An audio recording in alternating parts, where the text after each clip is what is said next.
Shalom, Assalamualaikum warahmatullahi wabarakatuh.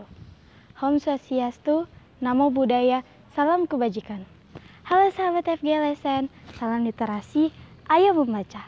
Perkenalkan, nama saya Jessica Raskitrida Berhitu, dengan guru pendamping saya, Ibu Mueni Dimiati, SPD MPD. Saya adalah salah satu siswa dari SMP Negeri 1 Jayapura. Bagaimana teman-teman? Ada yang sudah pernah ke Jayapura belum? Pastinya ada yang sudah pernah ke sini. Nah, teman-teman tahu tidak, Jayapura itu adalah ibu kota Provinsi Papua loh.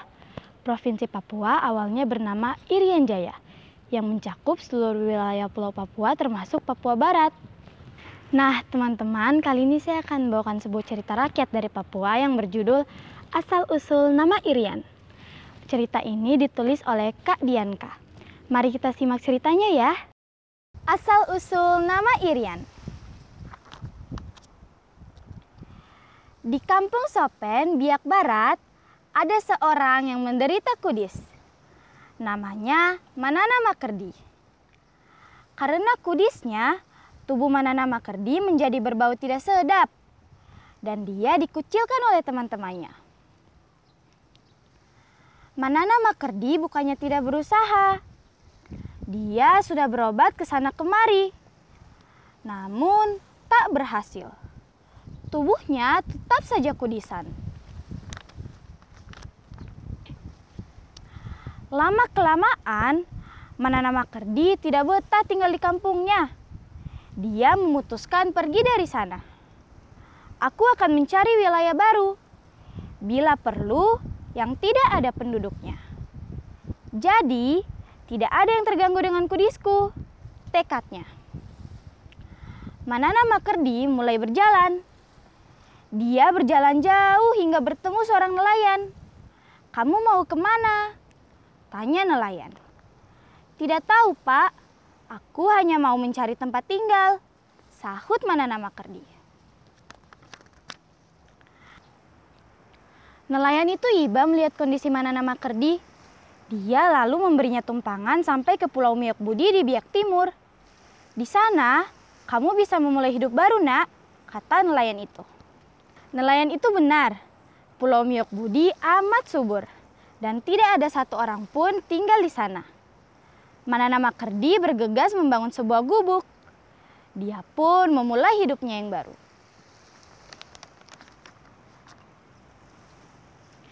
Manana Makerdi menghidupi dirinya dengan bercocok tanam. Dia menanam sagu dan juga buah-buahan. Selain itu, Manana Makerdi juga menyadap pohon kelapa. Air nira yang disadapnya akan dibuatnya menjadi gula nira. Namun, suatu hari terjadi sesuatu yang membuat Manana Makerdi kesal. Air nira yang disadapnya selalu habis. "Siapa mencuri air niraku?" Di situ tidak ada orang lain yang bisa dicurigai. Manana Makerdi jadi penasaran. Berhari-hari kemudian, hal itu masih saja terjadi. Air nira yang disadap semalaman selalu hilang. Manana Makerdi memutuskan untuk mengintai. "Aku harus menangkap pencuri itu," tekadnya. Semalaman, Manana Makerdi tidak tidur. Dia mengintai dan melihat sesosok makhluk yang menegak air niranya sampai habis. "Hayo, siapa kamu berani mencuri air niraku?" Manana Makerdi keluar dari persembunyiannya. Makhluk itu terkejut. "Ampun, jangan tangkap aku. Aku Sampan, si bintang pagi. Aku suka sekali minum air nira karena manis." Manana Makerdi berkacak pinggang. Enak saja. Masa pencuri dilepaskan begitu saja?" Maafkan aku. Begini saja, jika kau melepaskanku, aku akan mengabulkan permintaanmu." Manana Makerdi menyeringai. "Boleh juga. Aku ingin punya istri untuk menemaniku. Aku amat kesepian tinggal sendiri." Sampan setuju. Dia lalu meminta Manana Makerdi untuk pergi ke pantai dan mencari pohon bitanggur. Di pantai itu, kamu akan melihat seorang wanita. Lemparkanlah biji bitanggur ini padanya. Jika dia tersenyum padamu, dia akan menjadi istrimu. Dengan penuh semangat, Manana Makerdi berangkat ke pantai. Benar saja, dia melihat seorang wanita cantik berjalan di pinggir pantai. Manana Makerdi langsung melempar biji bitanggur yang sudah dipetiknya tadi.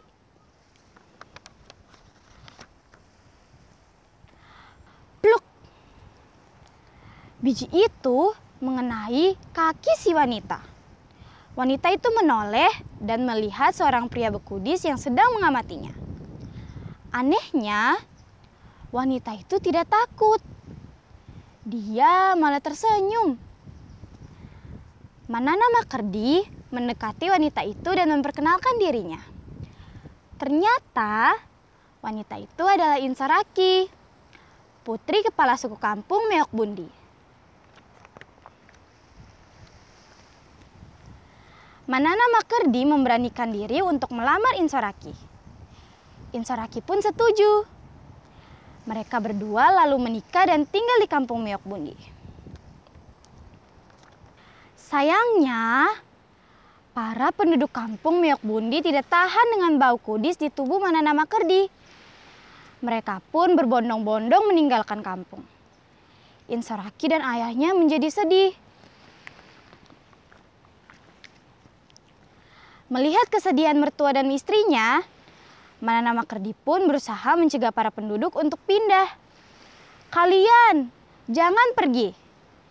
Tapi kami tidak tahan dengan baumu, sahut penduduk. Manana Makerdi putus asa. Dia memutuskan untuk membakar kudisnya. Siapa tahu luka bakar akan menyembuhkan kudisku, katanya. Tidak, kamu tidak boleh melakukan itu. Nanti kamu malah terbakar. Dan aku kehilangan suami yang amat kucintai. Insaraki menangis. Benarkah kamu mencintaiku? Manana Makerdi menatap Insaraki. Insaraki mengangguk sungguh-sungguh. Aku tidak peduli tubuhmu kudisan. Aku tak peduli tubuhmu bau. Aku sungguh mencintaimu. Insaraki memeluk Manana Makerdi. Air matanya membasahi tubuh suaminya itu. Ajaib! Kudis di tubuh Manana Makerdi mengering. Rupanya, air mata ketulusan telah menyembuhkan kudis Manana Makerdi. Ketulusan cinta Insaraki telah menyembuhkan kudis suaminya. Manana Makerdi lalu mengajak istrinya untuk meninggalkan kampung Meok Bundi. Aku ingin mengajakmu dan Konori, anak kita, untuk mulai hidup baru. Insaraki setuju. Dia lalu berpamitan pada ayahnya. Manana Makerdi sekeluarga pergi naik kapal ke arah Mandori dekat Manokwari. Saat fajar menyingsing, Konori membangunkan kedua orang tuanya dengan teriakan, "Irian, Irian!" Manana Makerdi heran, mengapa putranya berteriak Irian, yang artinya panas. Apa yang panas, nak? Tanya Manana Makerdi. Namun, Konori tak menjawab, dia terus berteriak, Irian, Irian. Insaraki tersenyum. Maksudnya, panas matahari pagi telah menunjukkan sebuah daratan yang indah. Oh, Manana Makerdi pun memandang daratan yang ada di hadapan mereka. Manana Makerdi menambatkan kapalnya. Dia dan keluarganya memulai hidup baru di wilayah tersebut. Sejak saat itu, Manana Makerdi menyebut wilayah itu dengan nama Irian, yang sekarang dikenal dengan sebutan Papua yang terletak di ujung timur Indonesia. Begitulah kisah asal mula nama Irian, yang sekarang dikenal dengan sebutan Papua. Nah, teman-teman, demikianlah cerita tentang asal-usul nama Irian. Semoga cerita ini bermanfaat dan kalian bisa mengambil makna yang baik dan positif dari cerita ini ya. Pesan moral yang bisa kita petik dari cerita ini adalah yang pertama, jangan pernah menyerah maupun orang di sekitar kita merendahkan dan menghina kita. Yang kedua, kasihilah dan sayangilah sesamamu karena mereka juga ciptaan Tuhan yang mulia. Dan yang ketiga, Tetap semangat, jangan putus asa dan terus berjuang. Maka masa depan yang cerah akan datang menanti kita. Oke teman-teman, jika kalian suka dengan video ini, mohon dukungannya ya untuk like, comment, share, dan subscribe. Tetap jaga kesehatan ya, salam sehat. Akhirnya, terimalah salam dari Kota Jayapura, Hente Cahi Yoonomi Temar Nihanaset. Satu hati membangun kota untuk kemuliaan Tuhan. Terima kasih sahabat FG LSN, salam literasi, ayo membaca. Shalom, Assalamualaikum warahmatullahi wabarakatuh. Sekian dan terima kasih.